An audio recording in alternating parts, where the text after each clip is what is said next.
कर्मण्येवाधिकारस्ते मा फलेषु कदाचन मा कर्मफलहेतुर्भूः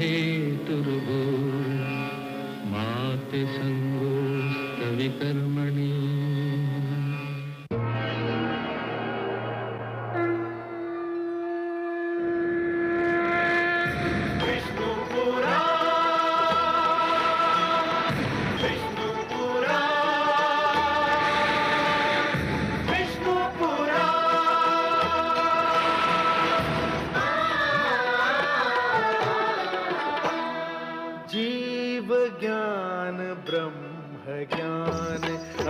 श्री विष्णु पुराण ओम की कथा महान। जय श्री विष्णु पुराण विष्णु पुराण विष्णु पुराण विष्णु पुराण। प्रगटे कब तीन लोक पृथ्वी जल वायु गगन प्रकृति कब ज्योत अगन। इस पुराण में है निहित जप तप और योग ध्यान। विष्णु पुराण विष्णु पुराण विष्णु पुराण।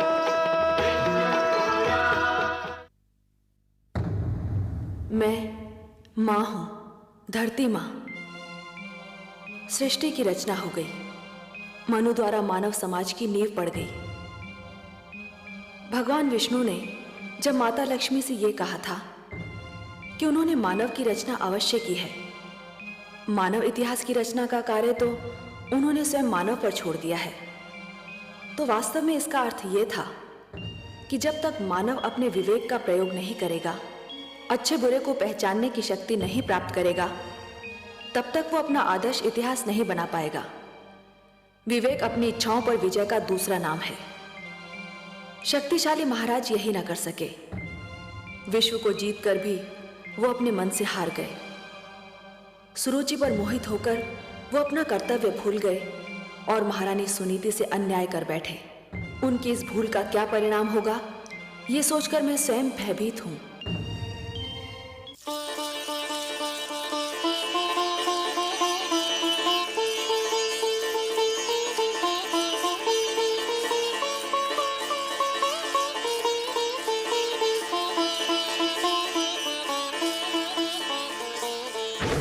ठहरिए राजकुमार ध्रुव, आप अंदर नहीं जा सकते। क्यों नहीं जा सकता? मुझे पिता महाराज से मिलना है। महाराज का आदेश है कि अंदर किसी को न आने दिया जाए। मैं राजकुमार हूँ और मेरा आदेश है कि मुझे अंदर जाने दिया जाए। सूर्य के प्रकाश को धरती पर पहुँचने से कोई नहीं रोक सकता। पिता और पुत्र के बीच में कोई नहीं आ सकता। हम महाराज के आदेश की अनदेखी नहीं कर सकते। और राजकुमार के आदेश की अनदेखी कर सकते हो? यदि हमने आपको जाने दिया तो महाराज हमें दंड देंगे। अगर तुमने मुझे रोका तो मैं तुम्हें दंड दूंगा। महाराज के डर से तुमको मैं बचाऊंगा, परंतु मेरे डर से तुमको कोई नहीं बचा सकता। पिताश्री, पिताश्री, पिताश्री।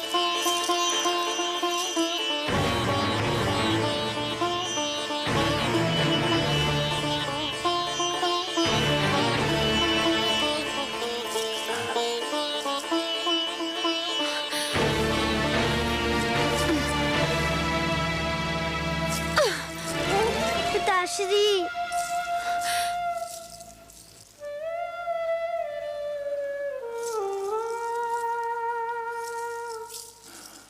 आप इतना बदल गए पिताश्री, विश्वास ही नहीं होता। मैं तो आपका बड़ा लाडला पिता था, कितना प्यार करते थे आप मुझसे, और आज आपके सामने मुझे धिक्कारा गया और आप चुप रहे। जब आप युद्ध से लौटते थे तो सीधा माताश्री के पास जाते थे। आपकी बार आप मुझसे मिलने भी नहीं गए, ऐसा क्यों है पिताश्री? महाराज से क्या पूछता है? जाकर अपनी माता से पूछ कि महाराज जब उसके पास क्यों नहीं आते। आप भी तो माता है, आप भी बता दीजिए ना। मैं तो तेरी छोटी माता हूँ। माता छोटी बड़ी नहीं होती, माता तो बस माता होती है। आप स्वयं को छोटी क्यों कहती है? तो सुन, तेरी माता के दिन बीत गए। महाराज को अब उस भिखारन में कोई रुचि नहीं है। मेरी माता भिखारन नहीं है, वो राजभवन की महारानी है। महारानी थी वो, अब नहीं है महारानी। महाराज ने वो स्थान उससे छीनकर मुझे दे दिया है, और जो स्थान तेरा था वो अब मेरे पुत्र उत्तम का है, समझा? उत्तम मेरा छोटा भाई है, उसे जितना भी मिले मुझे उतना ही हर्ष होगा। मैं और कुछ नहीं चाहता, बस पिताश्री का प्यार चाहता हूँ और उनकी गोद में बैठना चाहता हूँ। गोद में बैठने की इतनी इच्छा थी तो तुझे मेरी कोख से जन्म लेना चाहिए था। पर इसमें तो मेरा कोई दोष नहीं माते। दोष तेरा नहीं, तेरी माता का है। पिताश्री, महाराज तेरी कोई सहायता नहीं कर सकते। अब तो भगवान ही तुझे महाराज की गोद में बिठा सकते हैं। जाकर भगवान विष्णु की तपस्या कर और उनसे प्रार्थना कर कि अगले जन्म में तुझे मेरी कोख से जन्म दे और महाराज के गोद में बैठने के योग्य बनाए।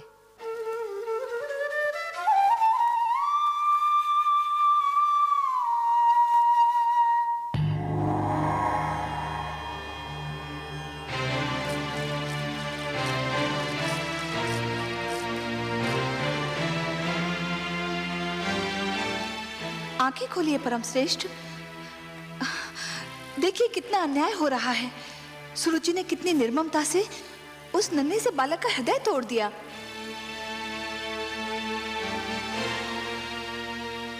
देख रहा हूं महादेवी। देख रहे हैं और फिर भी मौन है। यही तो उत्तानपाद भी कर रहा था। मैं तो देवलोक की हूं, मुझ में ये साधारण मानवीय भावनाएं नहीं होनी चाहिए थी, किंतु ध्रुव के साथ हो रहे दुर्व्यवहार को देखकर मेरा भी मन भर आया है। आपका मन इसलिए भर आया है देवी कि आप स्वरूप में नारी हैं और हर नारी में एक माता छिपी होती है।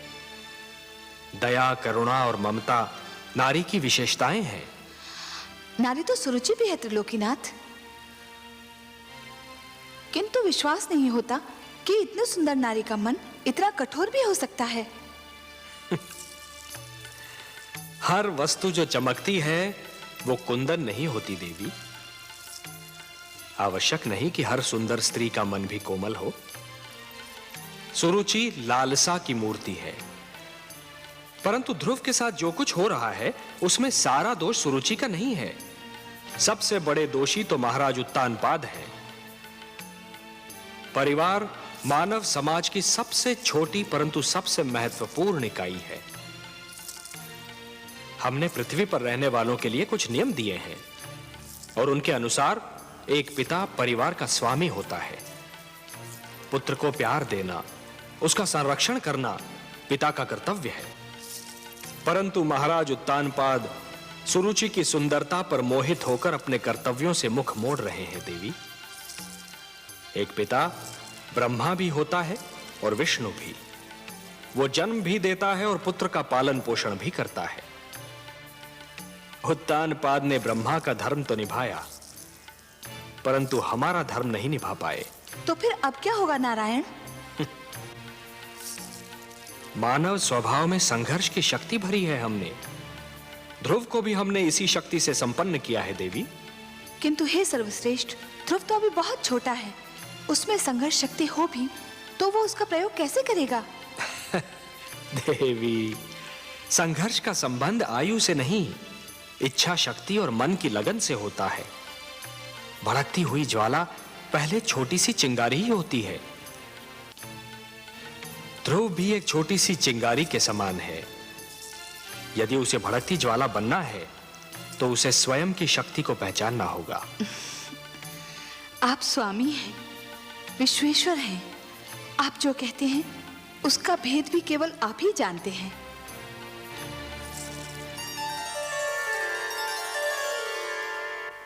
इसीलिए मैं तुझे वहां जाने से रोक रही थी। मैं जानती थी कि तू महाराज से मिलने जाएगा तो दुख लेकर ही लौटेगा। रानी सुरुचि के मन में हमारे लिए जलन और घृणा के सिवा और कुछ नहीं।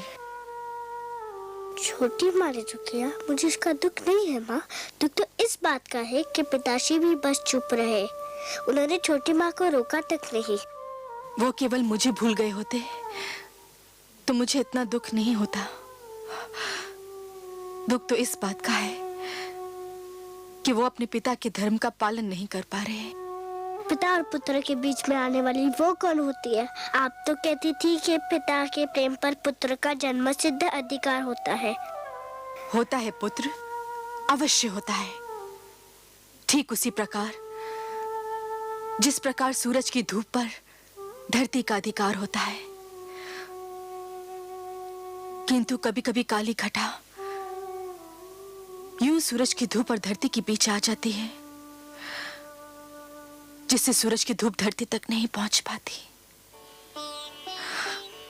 रानी सुरुचि भी वो काली घटा है जिसने पिता के प्रेम को पुत्र तक पहुंचने से रोक रखा है। मैं तो उनका बहुत आदर करता था, पर उन्होंने आपको बेकारन कहा तो मुझे बहुत बुरा लगा। आश्चर्य तो ये है कि पिताश्री भी इस पर भी कुछ नहीं बोले। भूल जाओ पुत्र, भूल जाओ इन बातों को। कुछ विष स्वाद में मीठे होते हैं, किंतु होते तो विष है ना। महाराज पर भी ये भेद एक दिन अवश्य खुल जाएगा कि रानी सुरुचि एक मधुर विष है। मैं भगवान विष्णु से प्रार्थना करती हूँ कि महाराज की आंखें खुल जाएं। भगवान विष्णु? छोटी माँ भी यही नाम ले रही थी कि मुझे पिताश्री के गोद में बैठने का अधिकार अब भगवान विष्णु ही दिला सकते हैं। हाँ पुत्र, महाराज की गोद तो क्या, वो अपनी गोद में बैठने का भी अधिकार दिला सकते हैं। वो महाराजाओं के महाराज हैं, सम्राटों के सम्राट हैं, परम बलवान, सर्वशक्तिमान है। पुत्र, तुम देखोगे वो कैसे लगते हैं। हाँ, आओ आओ।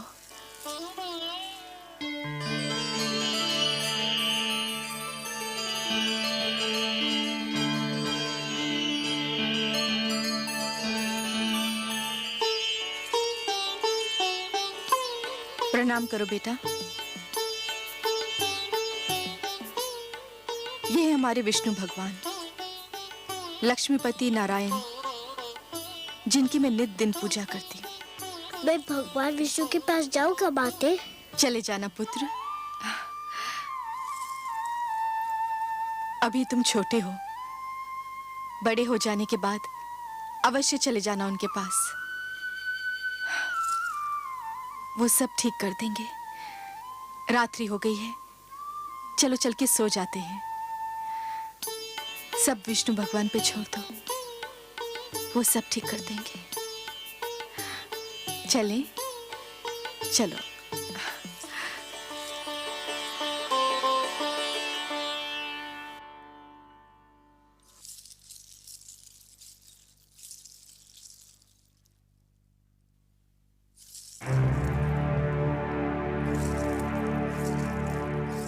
कहाँ चले महाराज?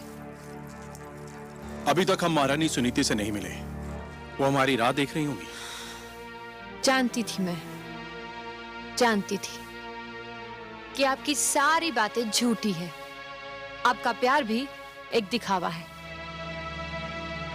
कौन सी बातें झूठी थी? यही कि सुरुचि, तुम्हारे पास आकर मैं सारे संसार को भूल जाता हूँ। सब झूठ। संसार तो क्या, आप एक नारी को नहीं भूल पाए। रह रहकर उसका प्रेम आपके मन को बांध लेता है। मुझसे तो बस 4 घड़ी का ही प्रेम है आपको। यह बात नहीं है सरुचि। तुम अच्छी तरह से जानती हो कि हम तुम्हें कितना प्रेम करते हैं। प्रेम ना करते होते तो महारानी सुनीति का अधिकार तुम्हें क्यों देते? परंतु इस राजमहल में कुछ तो अस्तित्व है उसका। और फिर ध्रुव के साथ भी। क्या हुआ ध्रुव के साथ? मैंने तो कुछ नहीं किया, बस उसे बता दिया कि अब उसका और उसकी माता का क्या स्थान है।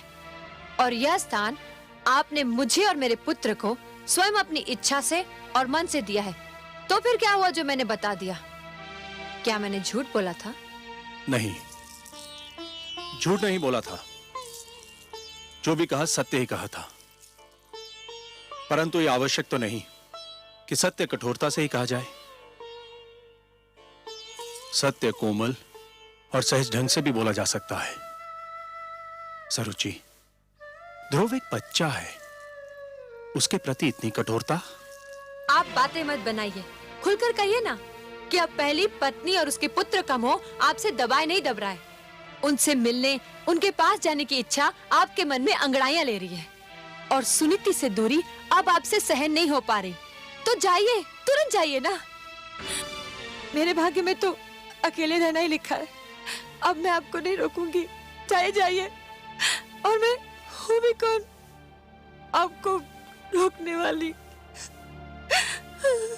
अरे ये क्या, आप तो अकारण रोने लगी। अकारण?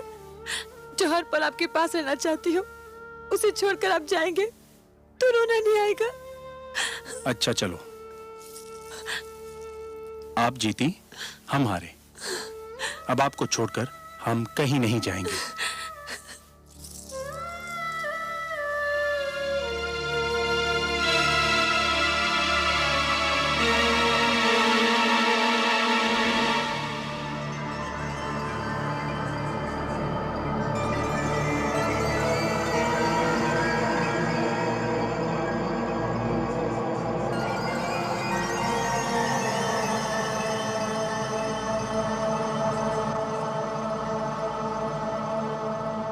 महाराज तेरी कोई सहायता नहीं कर सकते।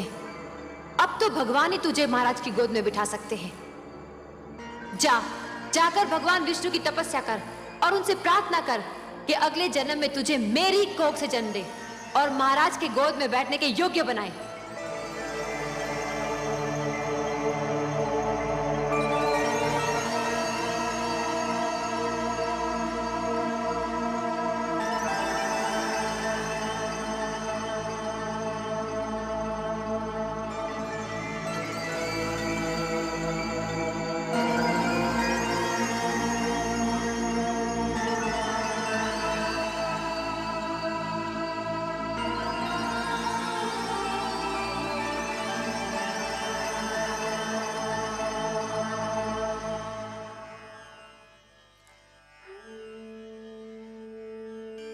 वो महाराजाओं के महाराज हैं, सम्राटों के सम्राट हैं, परम बलवान, सर्वशक्तिमान है।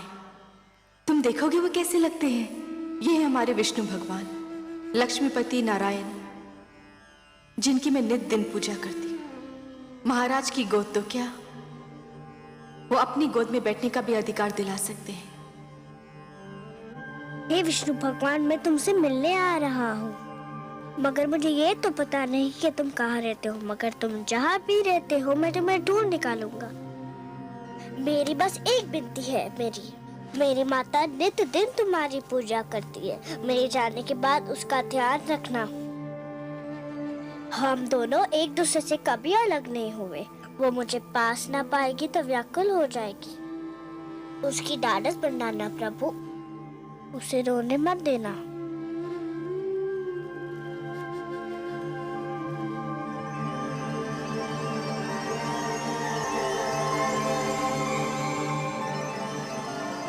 मैं तुम्हें सोता छोड़कर जा रहा हूँ, क्षमा कर देना मुझे। तुम जागती होती तो मुझे कभी ना जाने देती। पर देखो मुझे न पाकर व्याकुल मत होना। मैं भगवान विष्णु को ढूंढने जा रहा हूँ। वही तुम्हारा खोया हुआ स्थान दिलाएंगे और मुझे भी। मैंने भगवान विष्णु की मूर्ति से कह दिया है कि वो तुम्हारा ध्यान रखे। मुझे विदा दो माते, मुझे विदा दो।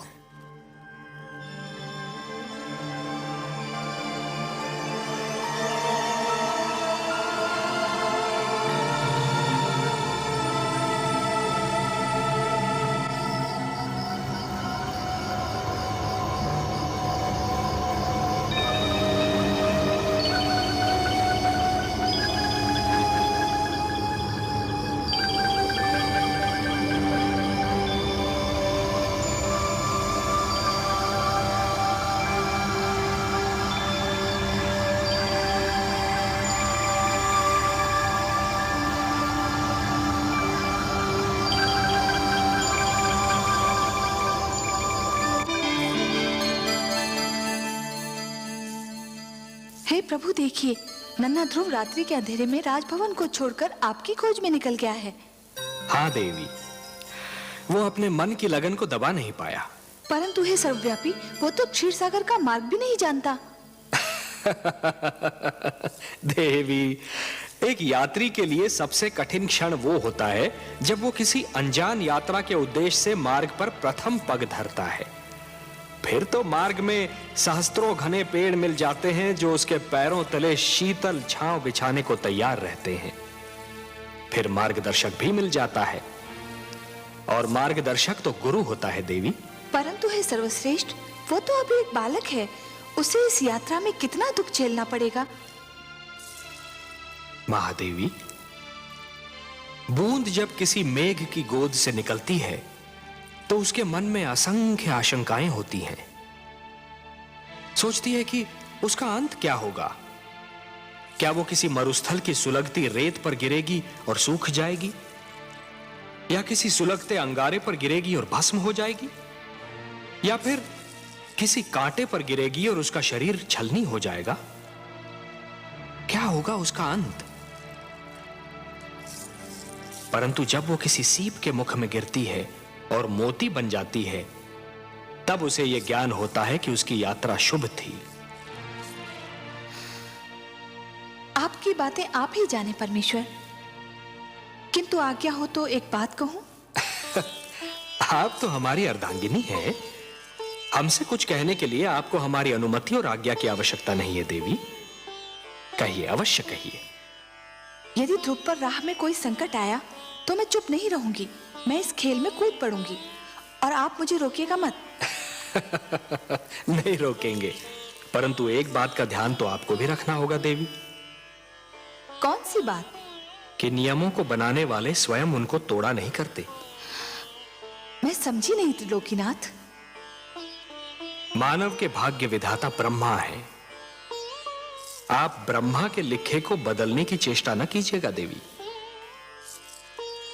ध्रुव हमको ढूंढता हुआ आ रहा है, और इस राह में उस पर वही बीतेगी जो ब्रह्मा ने उसके भाग्य में लिख दी है। वो हम तक पहुंच पाएगा या नहीं, ये तो केवल ब्रह्मा ही जाने। परंतु इस बालक के लिए आपके मन में इतना स्नेह क्यों उमड़ रहा है देवी? मैं नहीं जानती प्रभु, पर न जाने क्यों ऐसा लगता है जैसे ध्रुव मेरी ही संतान हो। इतना महान स्थान दे दिया उसे आपने। क्यों? क्या वो इस स्थान के योग्य नहीं? इतनी छोटी सी आयु में इतना बड़ा निर्णय, इतना दृढ़ निश्चय, ये सब महानता के लक्षण नहीं है तो और क्या है? उसे अपनी महानता सिद्ध तो कर लेने दीजिए।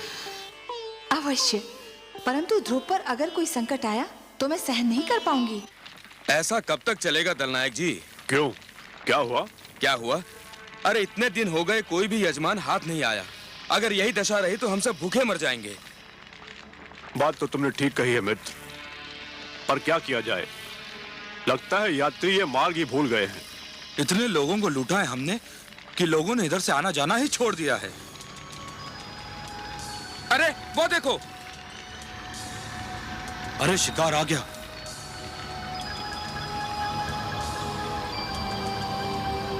वन देवता ने सुन ली हमारी। कोई बालक है, कोई भी हो, लगता धनी है। सारा शरीर गहनों से ढका है। गहने छीनकर ठिकाने लगा देंगे। गहने छीनने तक तो ठीक है, पर इतने छोटे बालक को मारना। मती मारी गई है तुम्हारी। यदि कोई राजकुमार हुआ तो इसे छोड़ दिया तो जाकर राजा की सेना ले आएगा और हम सब चुन चुन कर मार दिए जाएंगे। चलो।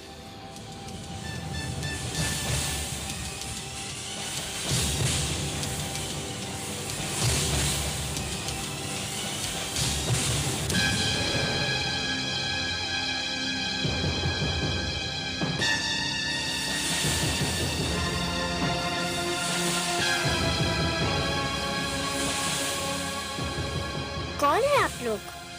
हम डाकू हैं। क्या चाहते हैं आप लोग? तुम्हारे आभूषण, अपने आभूषण उतार कर हमें दे दो। ले लीजिए, केवल मुझे एक बात बता दीजिए। क्या बात? मैं अपने सारे आभूषण आपको दे दूंगा। मुझे बस ये बता दीजिए कि भगवान विष्णु कहाँ रहते हैं। भगवान विष्णु? हाँ, मैं उनसे मिलना चाहता हूँ। आपको तो पता होगा कि वो कहाँ रहते हैं। हाँ, क्यों नहीं, हम तुम्हें जरूर उनके पास ले चलेंगे, पर पहले अपने ये आभूषण हमें दे दो।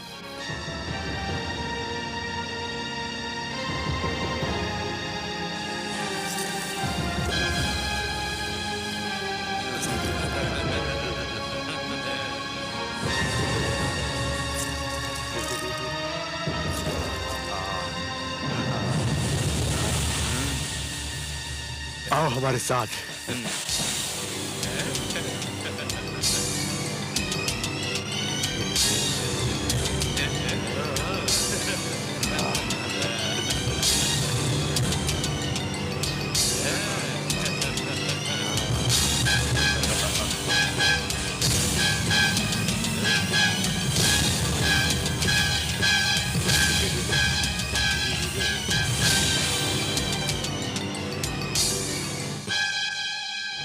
यहाँ से तुम सीधा विष्णु के पास पहुंच जाओगे।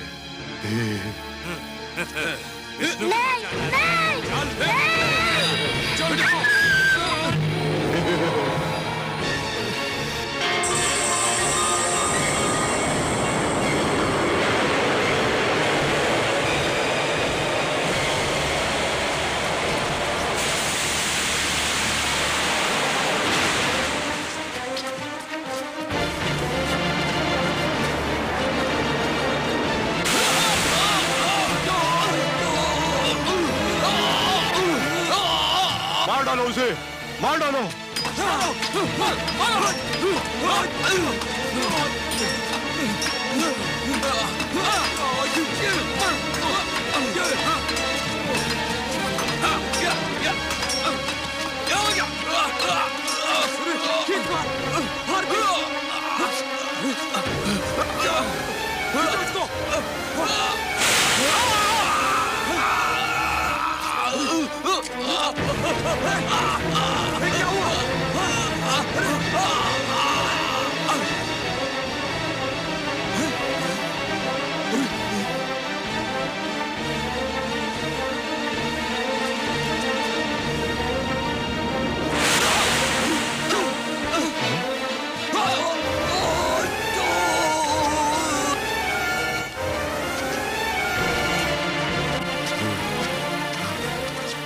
सांप को ढूंढो, उस बालक को भी ढूंढो।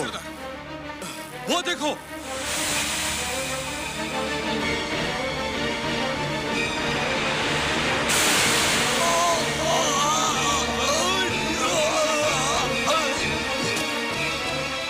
सांप को ढूंढो, उस बालक को भी ढूंढो।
पुत्र,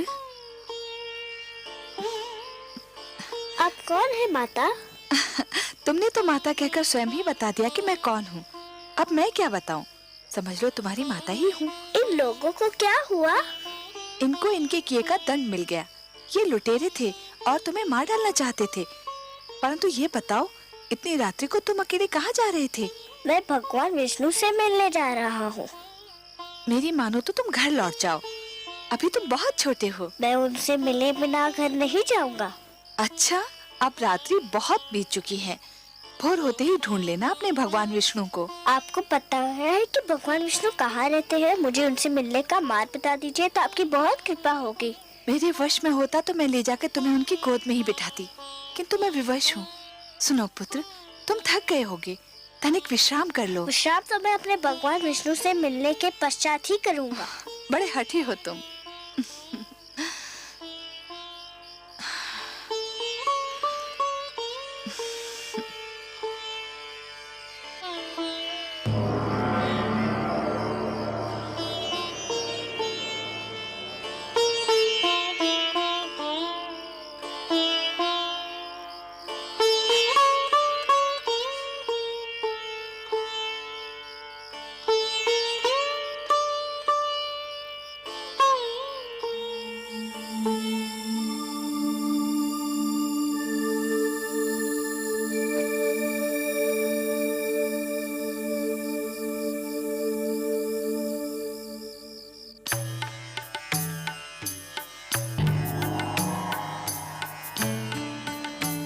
आइए महादेवी, आइए। आज तो आपने हमको भी अचरज में डाल दिया। अचरज में? और वो भी आपको मायापति? मेरी किस बात से आपको आश्चर्य हुआ? शीतल जल यदि दहकती अग्नि बन जाए, चंद्रमा ठंडी चांदनी के स्थान पर यदि तपती धूप छिटकाने लगे, पुष्प की कोमल पंखुड़ी यदि धारदार कटार बन जाए तो आश्चर्य नहीं होगा देवी। अपने पुजारियों पर धन की वर्षा करने वाली देवी को जब हमने ध्रुव के शत्रुओं पर विष की वर्षा करते देखा तो हमें भी कौतूहल हुआ। मैं क्या करती नारायण, मुझसे रहा नहीं गया। वो हत्यारे अगर ध्रुव के प्राण ले लेते तो मैं स्वयं को कभी क्षमा नहीं कर पाती। आप जानते हैं ना, वो हत्यारे ध्रुव के प्राण लेना चाहते थे। जानता हूं, भली भांति जानता हूं, और कुछ और भी जानता हूं। क्या? यही कि हो सकता है कि विधाता ने ध्रुव के भाग्य में यूं मरना लिखा ही न हो।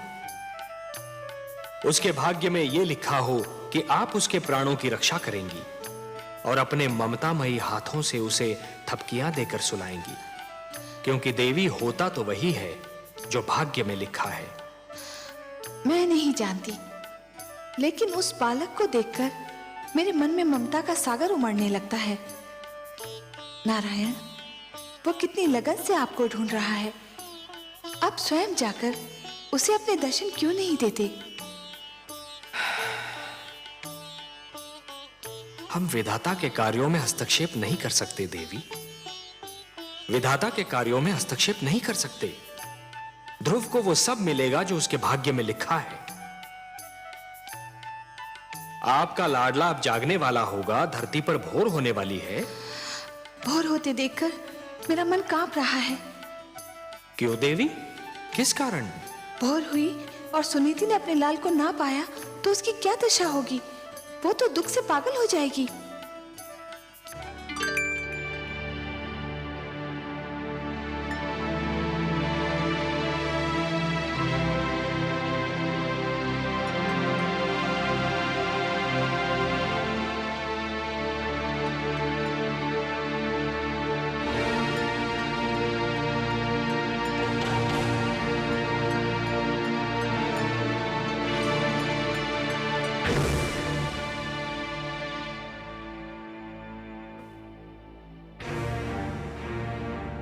ध्रुव, ध्रुव,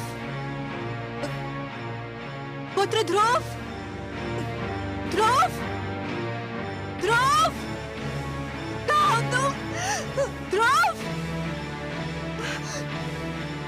दासी, दासी, प्रणाम। तुमने मेरे पुत्र को कहीं देखा है? तुमने देखा है? तो आपके कक्ष के बाहर निकलते ही नहीं देखा। तो जाओ, जाओ जाके उसे लेकर आओ। मेरा हृदय व्याकुल हो जा रहा है। जाओ, जाओ।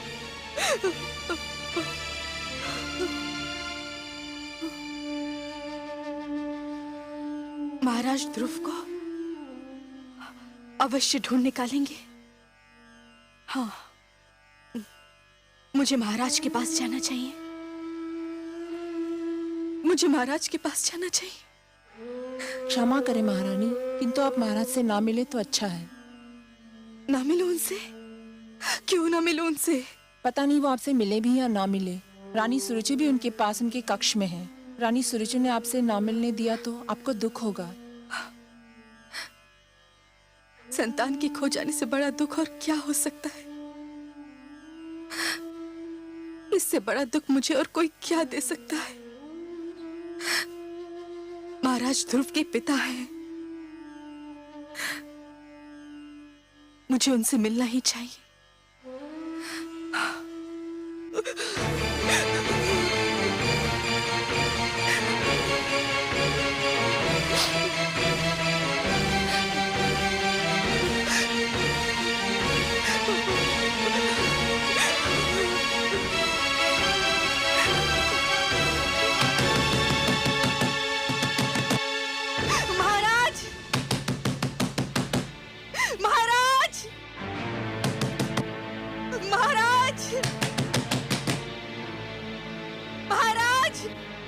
मैं देखती हूँ।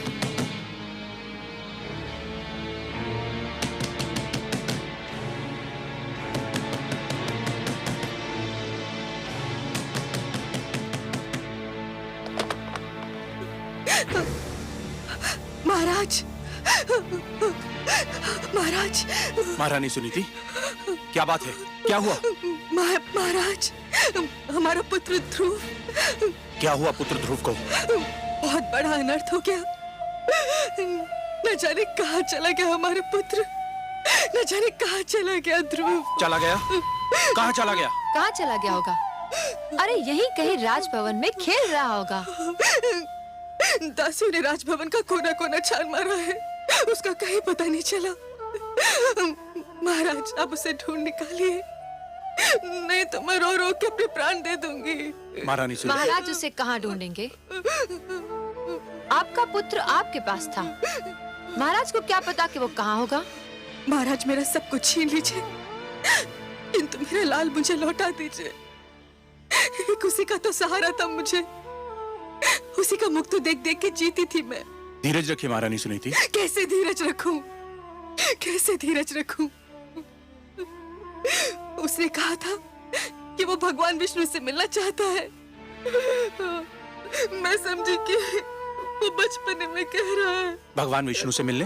हाँ, आपसे मिलने के पश्चात वो बहुत उदास हो गया था। न जाने कहाँ भटक रहा होगा वो। अगर वो मुझे नहीं मिला ना, तो मैं आपको कभी भी क्षमा नहीं करूंगी। मैं आपको कभी भी क्षमा नहीं करूंगी। मैं आपको कभी भी क्षमा नहीं करूंगी। महारानी सुनीति, महारानी सुनीति, महारानी सुनीति, महारानी सुनीति, महारानी सुनीति मूर्छित हो गई हैं। जल्दी से जल लेकर आइए। आपको दिखाने के लिए ढोंग कर रही है। ये सब आडंबर है।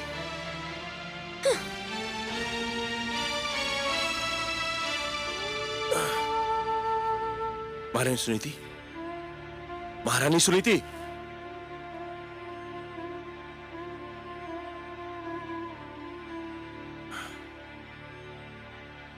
दासी, जल्दी से जल लेकर आओ। महारानी सुनीति,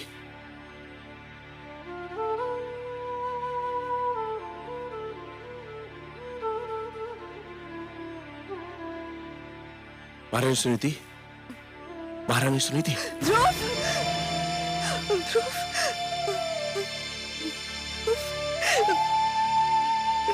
पुत्र ध्रुव। रोइए नहीं महारानी, रोइए नहीं।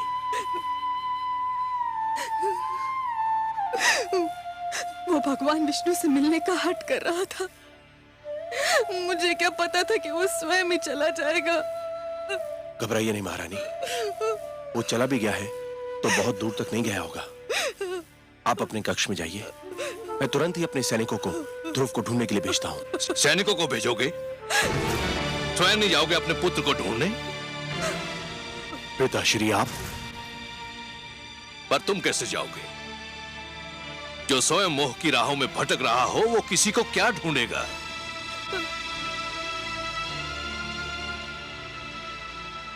हाथ मत लगाओ मेरे चरणों को, तुम इस योग्य नहीं हो। तुम तो इस योग्य भी नहीं हो कि मैं तुम्हें अपना पुत्र कहकर पुकारूं। उस मनु का पुत्र जिसने आचरण के आदर्श बनाए, जिसने राजधर्म को जन्म दिया, उसकी संतान का ऐसा पतन? धिक्कार है तुम पर, जिसके नाम पर धरतीवासी स्वयं को मानव कहकर धन्य होते हैं। मैं तो राजकाज और परिवार का भार तुम्हारे हाथ सौंपकर संतुष्ट हुआ था, पर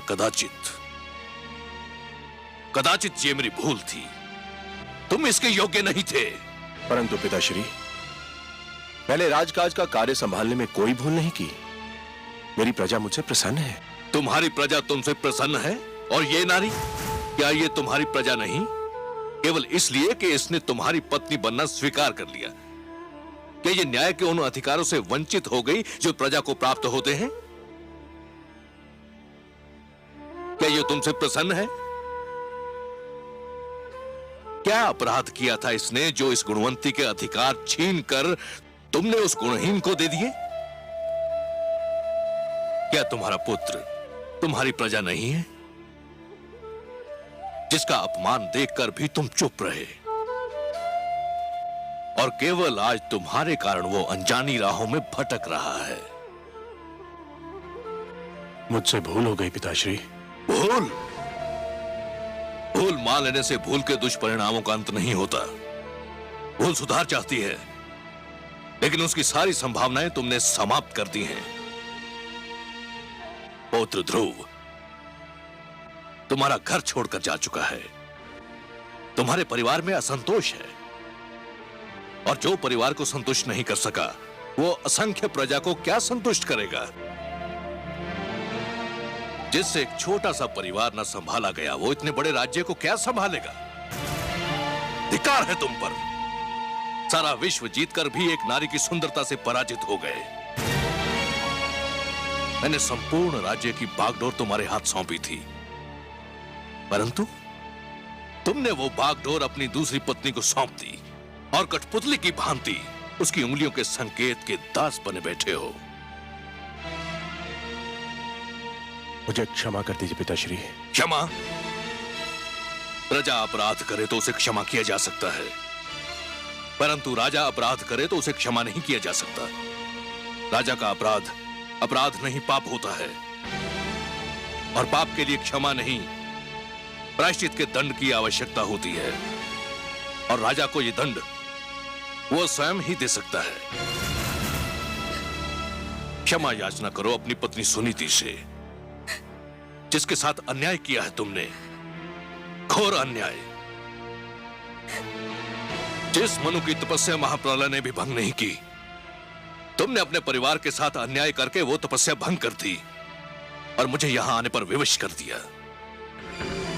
याद रखो तानपात, यदि पुत्र वियोग में मेरी पुत्र वधू को कुछ हो गया तो तुम मेरे शाप से नहीं बच पाओगे। पिताश्री सुनिए तो सही। मैं कुछ नहीं सुनना चाहता। पिताश्री मुझे इतना कड़ा डंडा दीजिए पिताश्री।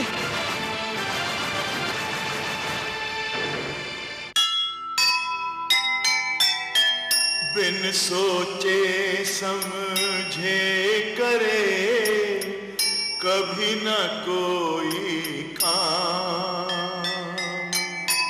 जैसी करनी होएगी होगा वह परिणाम।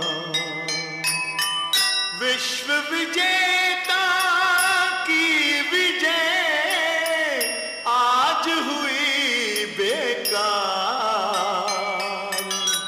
जीत लिया संसार